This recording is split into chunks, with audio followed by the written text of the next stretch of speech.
Galatians chapter 3 verse 27, PJ. For as many of you as have been baptized into Christ have put on Christ. As many of you has been baptized into Christ. Salvation is a baptism into Christ. The moment you receive Jesus, you are baptized into Christ. You don't need river. River was an illustration of the reality that you receive when Jesus enters you. Am I teaching good here?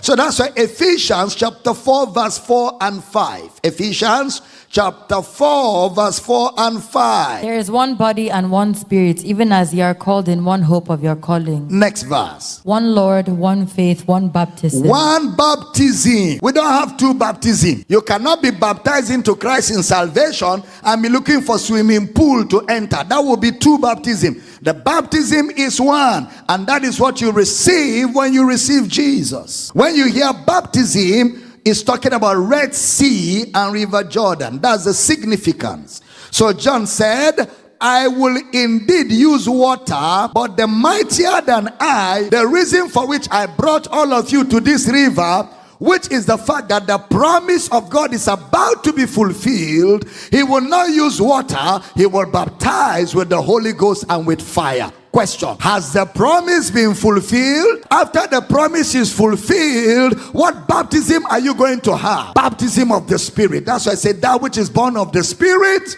is spirit. So salvation is to be baptized with the Spirit, and that is the only baptism that a child of God is required to receive. But the person that will come will use the Holy Ghost. So the person that will come has the reality. I have the illustration. John is saying, I have the illustration, but the one that is coming after me is mightier than I. The latchet of his shoe I cannot lose. He has the reality of what I am illustrating. This is a pointer to what he will do. I'm teaching good. So the Jordan, therefore, is a place of learning for us. So Jesus is that one. Jesus is the promised one. Jesus is the promised anointed one. Jesus is the promised king. Jesus is the promised deliverer. Jesus is the promised Messiah, who will bring the reality of all miracles to us. He is the fulfillment of all that God said he will do.